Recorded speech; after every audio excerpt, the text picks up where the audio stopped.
A mile beneath the surface of the Red Sea, you find a shoreline. Waves appear to lap against a sandy beach. But wait, you are already at the bottom of the ocean. So, how can this be? How can a lake exist, perfectly separate, inside an ocean? The answer lies in a simple, brutal piece of chemistry. What you're looking at is called a brine pool. The water here is a toxic, super salty trap, so dense it creates an invisible wall with the ocean around it. For any creature that drifts across its shore, it's a one-way ticket to a watery grave. These are lakes of death. And yet, right on the edge of that danger, life is booming. Bizarre oases are rewriting the rules of biology, showing us that life can thrive in the most toxic, alien conditions imaginable. That's why scientists are obsessed with them. Because if life can exist here without light in a toxic soup, maybe it could exist anywhere. These deadly lakes might just hold the secret to one of science's greatest mysteries, the origin of all life. So how do these impossible lakes form? What makes them so lethal? And how are they changing our search for life on other planets? It's time to dive in.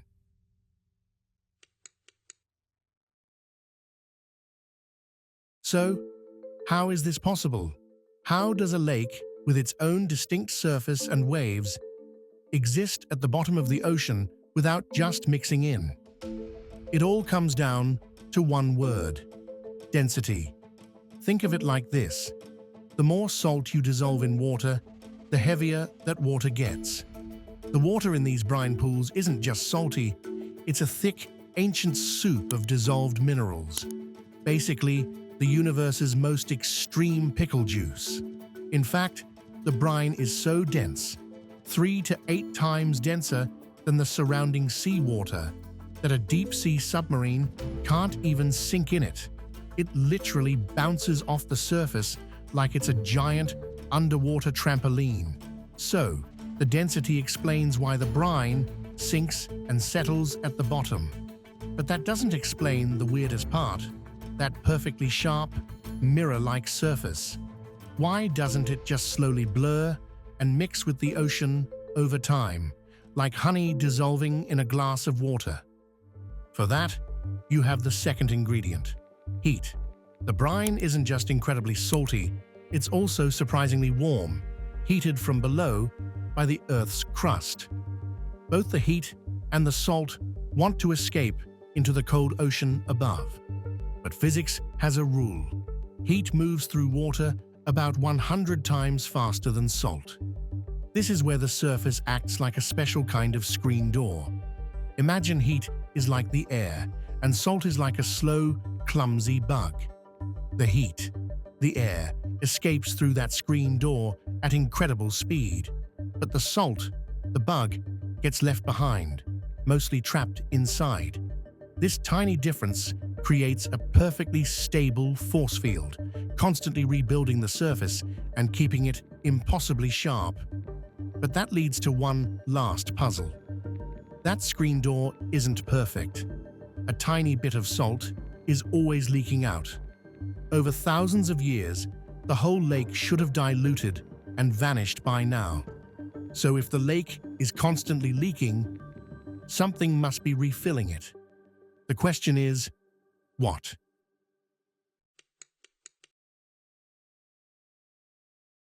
To find this mystery source, we have to look for clues. As the scientists discovered more of these pools, they noticed a strange pattern. They only exist in 3 places on Earth: Atlantis, 2 in the Red Sea, Latolant in the Mediterranean, Orca Basin in the Gulf of Mexico. What do these 3 seemingly random bodies of water have in common? The answer is a dramatic story that unfolded over millions of years. At different points in Earth's ancient history, all 3 were temporarily sealed off from the wider oceans. They became gigantic isolated basins. With no new water flowing in, the intense heat of the sun went to work. Over thousands of years, the water in these massive basins evaporated, leaving behind a thick, crystalline layer of pure salt, sometimes miles thick. Think of it like a giant salt flat, the size of a sea. Eventually, geological forces reopened these basins to the ocean, and seawater rushed back in. But over the next few million years, sediment, sand, mud, and the remains of marine life rained down, burying that ancient salt layer deep beneath the new seafloor. This created a unique geological sandwich. And here is where the magic happens. The weight of millions of tons of accumulating sediment puts immense pressure on that buried salt layer. Salt, under pressure, doesn't act like rock. It acts like a thick, slow-moving fluid. Imagine squeezing a giant underground tube of toothpaste in super slow motion. This process is called salt tectonics. This immense pressure forces the salt to push upwards, cracking and fracturing the sediment layer above it. These cracks become channels, allowing the cold ocean water to seep down for the first time in millions of years and come into contact with that ancient, pure salt.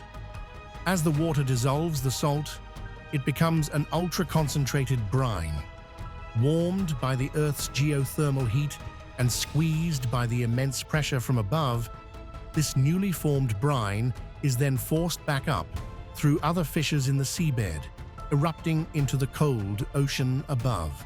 And that is the secret. The brine pool is a ghost, the memory of an ancient ocean, buried for millions of years. It's squeezed by the pressure of the seafloor above and reawakened by the seawater seeping down from today. It's a direct link to our planet's distant past, bubbling up into the present.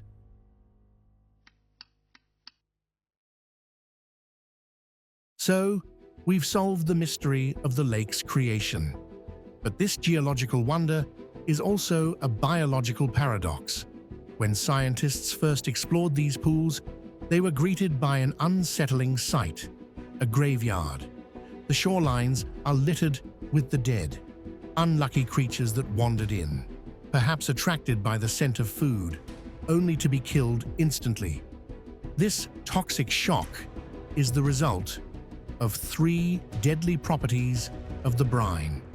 First, the extreme saltiness instantly sucks the water out of their cells through osmosis, causing catastrophic organ failure. Second, the brine is completely anoxic. It contains zero oxygen. And third, it's often saturated with toxic gases like methane and hydrogen sulfide bubbling up from below.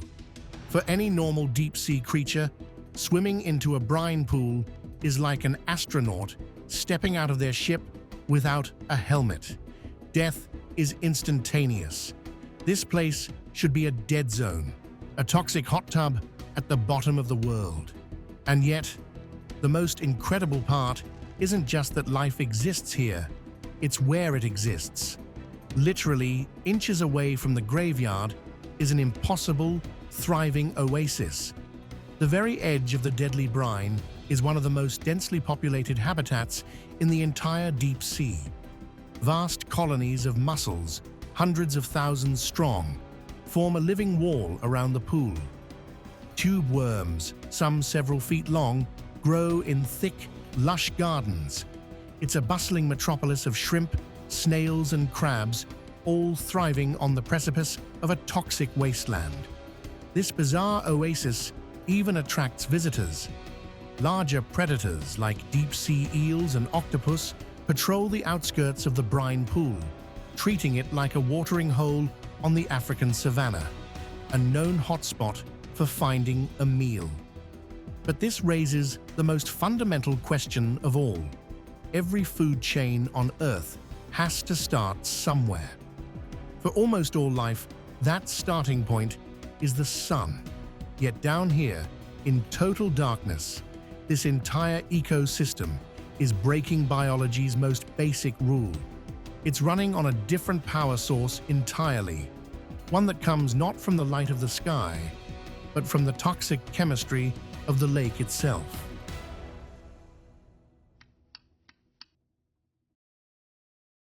For centuries, we believed all life on Earth was powered by a single engine: photosynthesis. Plants and plankton capture the sun's energy to create food, forming the base of a food chain that extends from the shallowest tide pool to the deepest parts of the ocean, where creatures survive on the marine snow that drifts down from above. Every ecosystem was, in some way, connected back to the sun. But not this one. The answer wasn't on the outside of the creatures. It was hidden, deep inside them. When scientists dissected the mussels that dominate the shoreline, they found their gills were packed with a strange, symbiotic bacteria. These weren't ordinary bacteria. They were a type of extremophile with an almost magical ability. They had evolved to do something that should be impossible. They could eat poison and turn it into life. This process is called chemosynthesis. Instead of using the energy of the sun, these bacteria use the chemical energy locked inside the toxic methane and sulfides seeping out of the brine pool. They perform a chemical recipe for life in total darkness, becoming the sun for this entire hidden ecosystem. This is the secret to the Oasis. The mussels aren't just living next to the brine pool, they are farming it. They act as living bioreactors, protecting the bacteria in their gills and filtering the toxic water to feed them a constant supply of methane. In return, the bacteria produce all the energy the mussels need to survive. This single, powerful partnership forms the base of the entire food chain. The shrimp and crabs feed on the bacteria or the mussels' waste, and the larger fish and octopus come to hunt the shrimp and crabs. The entire vibrant ecosystem is powered by an alien engine that runs on poison. So the ultimate paradox of the brine pool is this: the same toxic, anoxic, super salty water that creates the graveyard is also the lifeblood of the Oasis. The poison is the fuel, death and life separated by mere inches.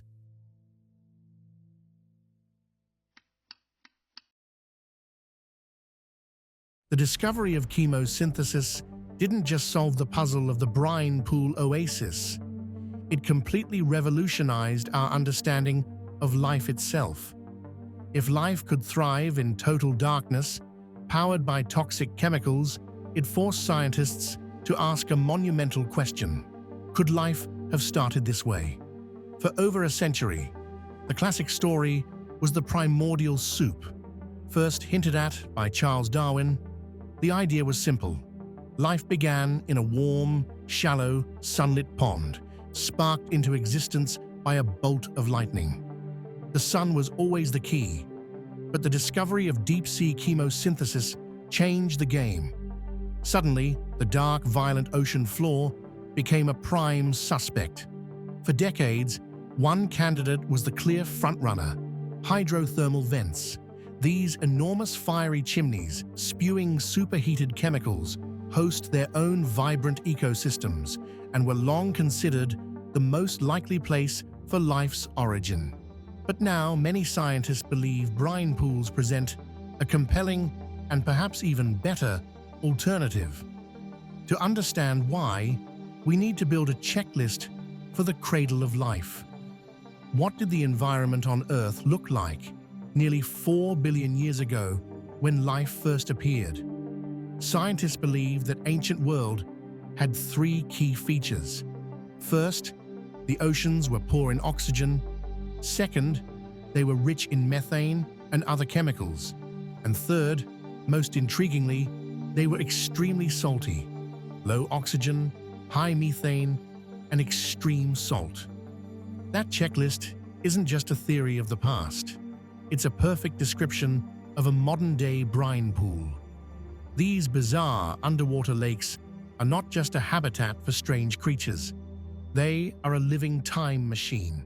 a near-perfect chemical echo of the very environment where the first sparks of life on our planet may have ignited.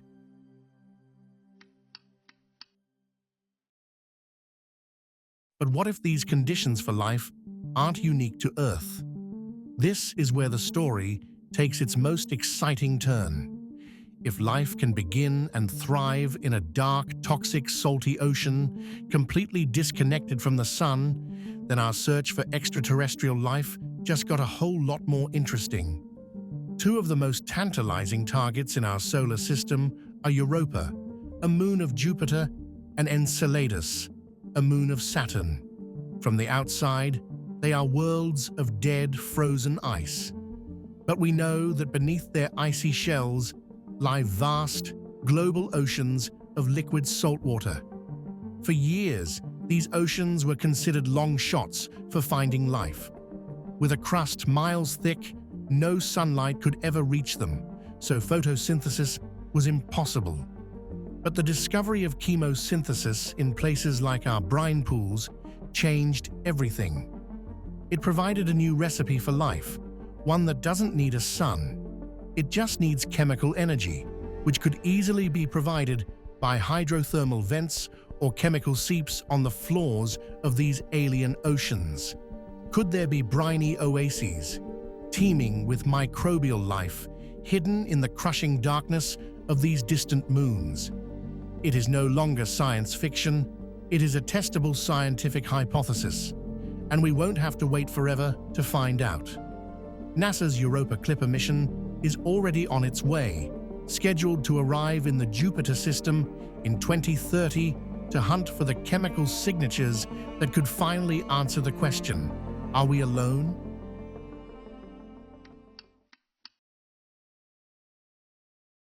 So, our journey ends where it began, at an impossible shoreline, a mile beneath the waves. We look to the moons of Jupiter for alien oceans, yet the brine pool is a powerful reminder that our own planet remains an alien world. We have mapped the surface of Mars in more detail than our own ocean floor. These bizarre underwater lakes prove that the age of discovery is far from over. They are pockets of the unknown, hiding new rules for life and new secrets about our planet's past. It shows us that the most profound discoveries, the ones that redefine our place in the universe, may not be found by looking up at the stars, but by looking down into the crushing darkness of our own hidden worlds. What do you think is the biggest mystery still left to solve right here on Earth? Let us know in the comments below. And to continue exploring the undiscovered corners of our world, subscribe and join us for the next deep dive.